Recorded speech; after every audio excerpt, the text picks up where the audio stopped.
আসসালামু আলাইকুম। আমি রায়হান উদ্দিন। আমি পড়াশোনা করছি বর্তমানে সরকারি শহীদ সোহরাওয়ার্দী কলেজ রসায়ন বিভাগ।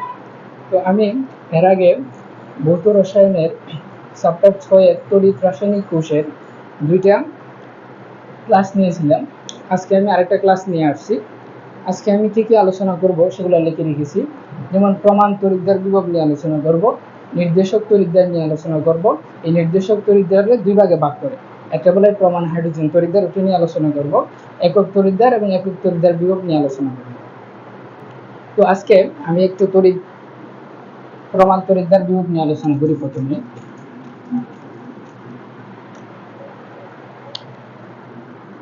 প্রমাণ তড়িৎদ্বার বিভব। তো আগের ক্লাসে আমি শুধু কোষ বিভব নিয়ে অর্থাৎ ই সেল নিয়ে আলোচনা করছিলাম। আজকে আমি প্রমাণ তড়িৎদ্বার বিভব নিয়ে আলোচনা করি। আমি কিন্তু তড়িৎদ্বার বিভব নিয়ে আলোচনা করেছি।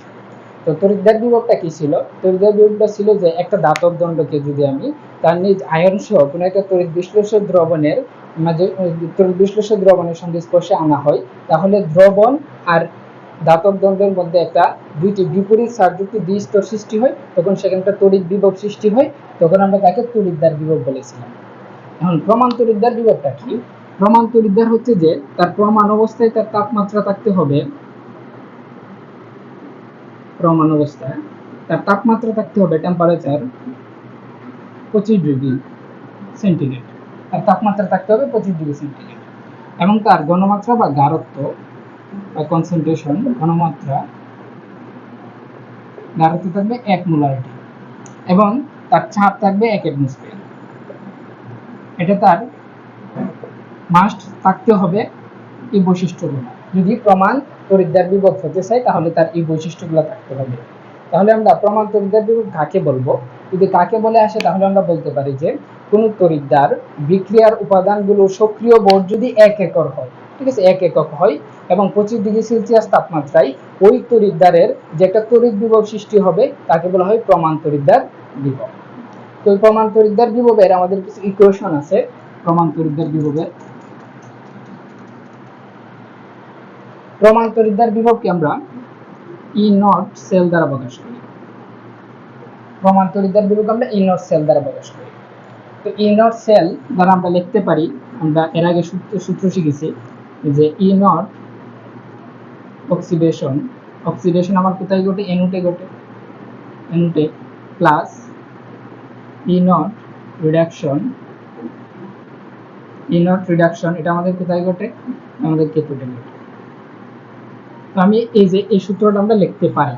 প্রমাণ তড়িৎদ্বার বিভবকে আমরা ই নট দ্বারা প্রকাশ করি, ঠিক আছে। আর এর আগে আমরা পড়ছিলাম যে তড়িৎদ্বার, সেটাকে শুধু আমরা ই দ্বারা প্রকাশ করছিলাম। তো আমরা এখান থেকে একটা সূত্রের ইকুয়েশন আমরা শিখছিলাম, ওই ইকুয়েশনটাকে আবার আমি কি দেখাই যে E naught cell equal E naught oxidation, O X মানে oxidation reduction, plus E naught sorry এখানে হবে এন রিডাকশন বাই টি। তো আমরা একটা জিনিস শিখছিলাম যে কোনো একটা নির্দিষ্ট তড়িৎদ্বারের প্রমাণ বিজারণ বিভবের মান এবং যে প্রমাণ জারণ বিভব আছে, এই যে জারণ বিভব এবং বিজারণ বিভব দুটো সমান কিন্তু বিপরীত চার্জযুক্ত ছিল। যেমন ওইরকম ছিল ই অক্সিডেশন ইকুয়াল ই রিডাকশন মাইনাস, ঠিক আছে, মাইনাস ছিল।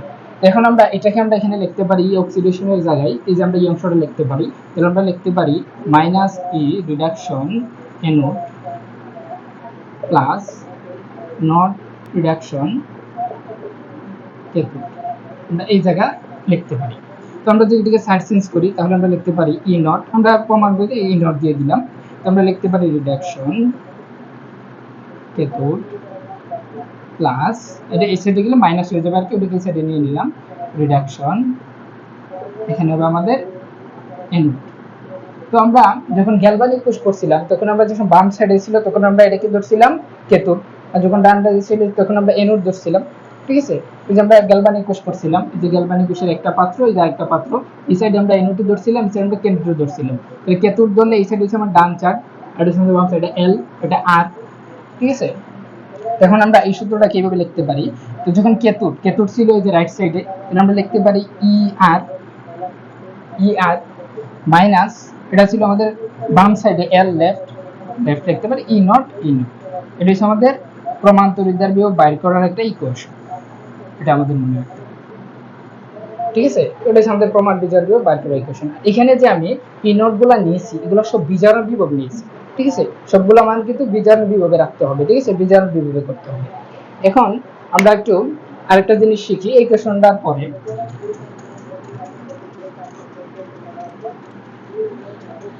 জিনিসটা হচ্ছে যে আমরা প্রমাণ তড়িৎদ্বার বিভব, এই যে প্রমাণ তড়িৎদ্বার বিভব ওইটাকে আমরা বলি প্রমাণ জারণ বিভব।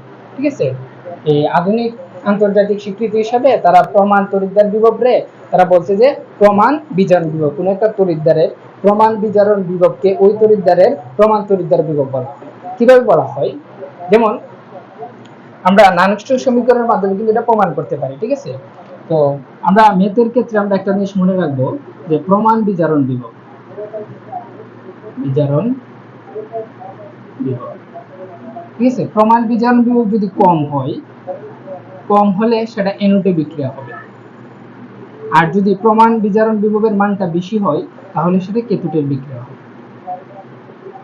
উদাহরণ হিসেবে আমি যেমন জিঙ্ক নিতে পারি, ই নট সেল জিঙ্ক, আমরা বিজারণ বিভব নিব মাস্ট বিজারণ বিভব যেমন -0.67 ভোল্ট এরকম জিঙ্ক বিভবের মান।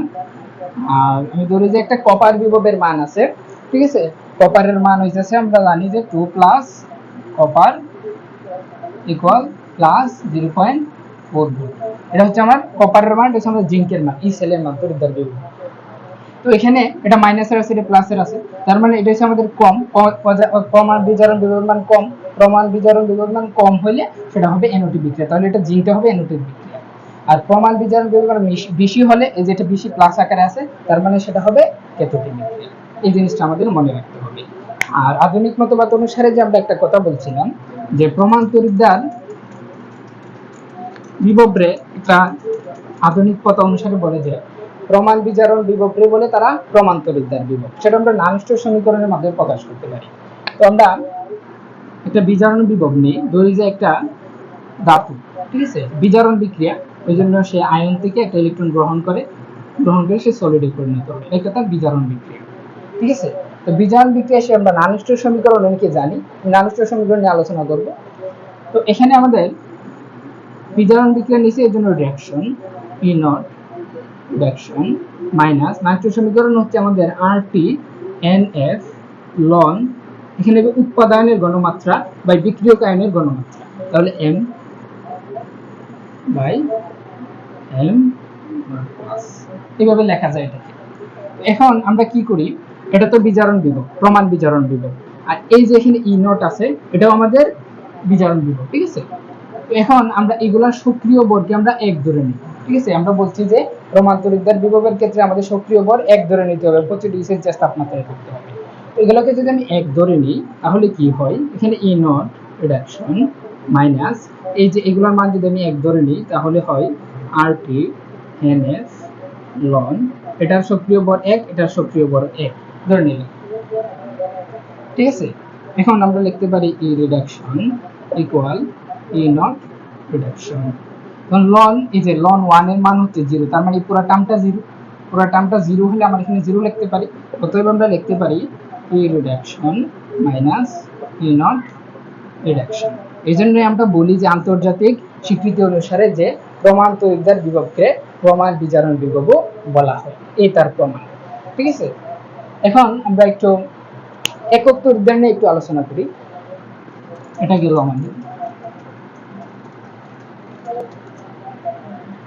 আমাদের প্রমাণ তড়িৎদ্বার বিভব চলে গেল। এখন আমরা একক তড়িৎদ্বারটা নিয়ে আলোচনা করি। একক তড়িৎদ্বার জিনিসটা কি, আমরা গ্যালভানিক কোষে দেখেছি যে দুইটা আমরা বিকিরণ নিতাম, প্রত্যেকটাতে একটা করে ইলেকট্রন থাকতো, তো দুইটা ইলেকট্রন থাকতো, তো প্রত্যেকটা তড়িৎ রাসায়নিক কোষে যে দুইটা ইলেকট্রন থাকতো তাদের প্রত্যেকটিকে এক একটা একক তড়িৎদ্বার বলা হয়। ঠিক আছে, এটা তার সংজ্ঞা।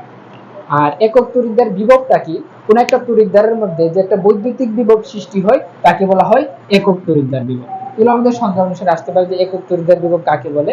তাহলে আমরা বলবো যে প্রত্যেকটা তড়িৎ রাসায়নিক কোষের মধ্যে দুইটা করে অর্ধকোষ থাকে, এই প্রত্যেকটা অর্ধকোষকে এক একটা একক তড়িৎদ্বার বলা হয়। আর যে তড়িৎদ্বারের মধ্যে তড়িৎ বিভব বা বৈদ্যুতিক বিভব সৃষ্টি হয় তাকে বলা হয় একক তড়িৎদ্বার বিভব। এখন আমরা একটু এই রেফারেন্স তড়িৎদ্বার বা নির্দেশক তড়িৎদ্বার নিয়ে আলোচনা করব।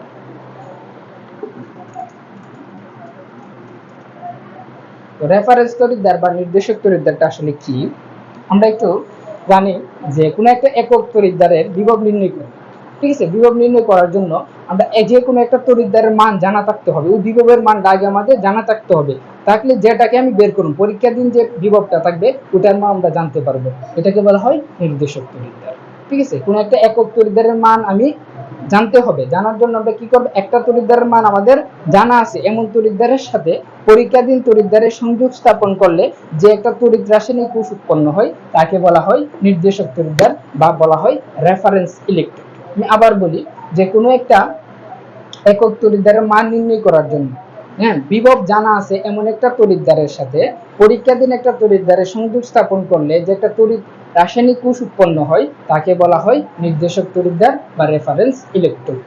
তো এই নির্দেশক তড়িৎ বা রেফারেন্স ইলেকট্রোড দুই প্রকার, দুই প্রকার। একটাকে বলা হয় আমাদের প্রমাণ হাইড্রোজেন তড়িৎদ্বার, একটা হচ্ছে কেলোমেল তড়িৎদ্বার, ঠিক আছে। এই প্রমাণ হাইড্রোজেন তড়িৎদ্বারকে আমরা বলি প্রাইমারি, আর যে আমরা কেলোমেল আছে এই কেলোমেলটাকে বলি আমরা সেকেন্ডারি নির্দেশক। তো আমরা আজকে শুধু প্রাইমারি নির্দেশক নিয়ে আলোচনা করব, অর্থাৎ প্রমাণ হাইড্রোজেন তড়িৎদ্বার নিয়ে আলোচনা করব। দেখি আমরা প্রমাণ হাইড্রোজেন তড়িৎদ্বারটা কি রকম। হাইড্রোজেন তড়িৎদ্বার, তো হাইড্রোজেন তড়িৎদ্বারটা কিভাবে কাজ করে আমরা একটু দেখি। আমরা একটা বিকার নেব, এরকম বিকার, এই বিকারের মধ্যে আমি HCl দ্রবণটা দেব, অ্যাসিডের দ্রবণ। তো এখানে আয়ন হিসেবে আমরা হাইড্রোজেনটাকে নিয়েছি এবং 1 মোলারিটিতে রাখছি। আমরা প্রমাণ বলছি, প্রমাণ তার মানে গাঢ়ত্ব থাকতে হবে আমাদের 1 মোলারিটি। এখানে আমরা তার সক্রিয় ভর আমরা ধরে নিয়েছি 1, ঠিক আছে। এখানে আমি একটা নল ব্যবহার করছি এরকম, এবং একটা প্লাটিনামের ব্লকের আস্তরণ এখানে যুক্ত করে দেওয়া হলো, ঠিক আছে। প্লাটিনাম ব্লকের একটা আস্তরণ আর একটা প্লাটিনাম তার, হচ্ছে আমাদের প্লাটিনাম তার, প্লাটিনাম তার, আর এটা হচ্ছে আমাদের প্লাটিনাম ব্লকের আস্তরণ, ব্লকের আস্তরণ, ঠিক আছে। আর এই যে এখান থেকে আমি বিশুদ্ধ হাইড্রোজেন গ্যাস পাস করতেছি 1 অ্যাটমসফিয়ার চাপে, ঠিক আছে। এখান থেকে আমি হাইড্রোজেন গ্যাস পাস করতেছি 1 অ্যাটমসফিয়ার চাপে। এটা হচ্ছে তার ডায়াগ্রামটা। কি করছি, একটা বিকার নিয়েছি, এই বিকারের মধ্যে অ্যাসিড দ্রবণ নিয়েছি HCl এর, এখানে 1 মোলারিটিতে নিয়েছি, তার সক্রিয় ভর 1 ধরে নিয়েছি। তারপরে আমরা কি বলছি যে এখানে একটা আমরা প্লাটিনাম ব্লকের আস্তরণ ডোবানো হয়েছে, আংশিক নিমজ্জিত করছি এবং তার এখানে সংযুক্ত করে দিয়েছি, এবং তার এখান থেকে তার রাস্তা দিয়ে একটা কাঁচনলের মধ্যে দিয়ে হাইড্রোজেন গ্যাসকে পাস করানো হচ্ছে। তো যদি আমাদের সংজ্ঞায় আসে যে প্রমাণ হাইড্রোজেন তড়িৎদ্বার কাকে বলে, তাহলে আমরা বলবো যে প্লাটিনাম ব্লকের আস্তরণযুক্ত প্লাটিনাম তারকে, প্লাটিনাম ব্লকের আস্তরণযুক্ত প্লাটিনাম তারকে একটা একক সক্রিয় ভর, এই যে একক সক্রিয় ভর অ্যাসিড দ্রবণে আংশিক নিমজ্জিত করলে, যদি আংশিক নিমজ্জিত করিয়া সেটা এখান থেকে যদি আমি আংশিক নিমজ্জিত করে 1 অ্যাটমসফিয়ার চাপে হাইড্রোজেন গ্যাস চালনা করি, হাইড্রোজেন গ্যাস চালনা করি করলে যে একটা তড়িৎদ্বার সৃষ্টি হয়েছে বা তৈরি হয়েছে তাকে বলা হয় প্রমাণ হাইড্রোজেন তড়িৎদ্বার। আবার বলি যে একটা প্লাটিনাম ব্লকের আস্তরণ যুক্ত একটা প্লাটিনাম তারকে অ্যাসিড দ্রবণে, একক সক্রিয় ভরের অ্যাসিড দ্রবণে আংশিক নিমজ্জিত করে 1 অ্যাটমসফিয়ার চাপে বিশুদ্ধ হাইড্রোজেন গ্যাস চালনা করলে যে একটা তড়িৎদ্বার সৃষ্টি হয় তাকে বলা হয় প্রমাণ হাইড্রোজেন তড়িৎদ্বার। এখন প্রমাণ হাইড্রোজেন তড়িৎদ্বারটা কিভাবে কাজ করে এটা আমাদের একটু দেখতে হবে। এটার কাজটা আমি একটু দেখি। তার কার্য বিবরণ দিলে বা তার কার্য বিবরণ এভাবে দিব যে এখানে যে হাইড্রোজেন গ্যাস পাস হতে প্রবেশ করতেছে সেখানে প্লাটিনাম ব্লকের যে আস্তরণটা থাকে এই আস্তরণের মধ্যে এই হাইড্রোজেন গ্যাসটা অতিরিক্ত পরিমাণে অধিশোষিত হতে পারে। আর এই দ্রবণের মধ্যে আমার হাইড্রোজেন প্লাস আয়ন আছে, এই হাইড্রোজেন প্লাস আয়ন আর এখান থেকে যে হাইড্রোজেন গ্যাসটা প্রবেশ করতেছে এই দুইটা একটা সাম্য অবস্থায় চলে আসে, তারা দুইজন সাম্য অবস্থায় চলে আসার কারণে সেখানে দুই ধরনের বিক্রিয়া ঘটে, একটা ক্যাথোডের বিক্রিয়া একটা অ্যানোডের বিক্রিয়া। এবং এই হাইড্রোজেন তড়িৎদ্বার বিভবের প্রমাণ বিজারণ বিভব বা প্রমাণ বিজারণ বিভবের মান 0 ধরা হয়, অর্থাৎ তার প্রমাণ হাইড্রোজেনের ক্ষেত্রে বিজারণ বিভবের মান সবসময় 0 ভোল্ট ধরা হয়।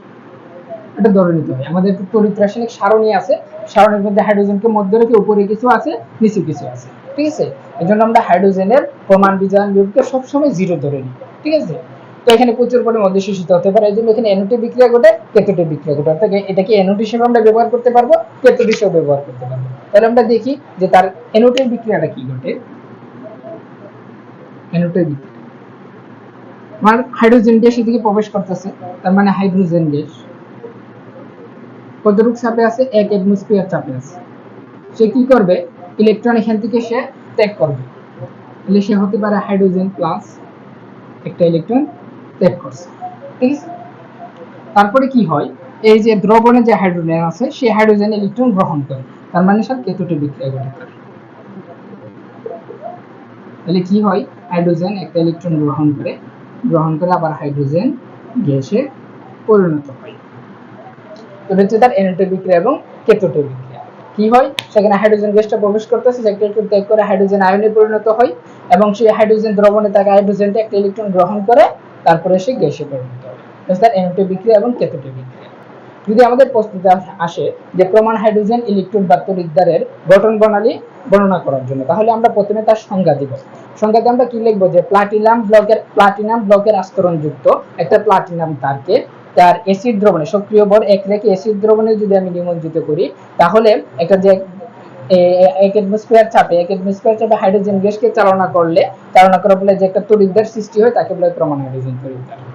তারপরে আমরা এই ডায়াগ্রামটা এঁকে দিব, আঁকার পরে আমরা লিখবো যে এখানে যে প্লাটিনাম ব্লক আছে সেখানে হাইড্রোজেন অধিক পরিমাণে অধিশোষিত হতে পারে, এবং এখানে দ্রবণে হাইড্রোজেন আছে, তারা সাম্য অবস্থায় আসে, আসার পরে ওই যে হাইড্রোজেন আয়নগুলো তারা পরাবর্ত হিসেবে কাজ করে, তখন সেটা অ্যানোড হিসেবে কাজ করতে পারে, ক্যাথোড হিসেবে কাজ করতে পারে। এটা হচ্ছে আমাদের অ্যানোড বিক্রিয়া, এটা হচ্ছে আমাদের ক্যাথোড বিক্রিয়া।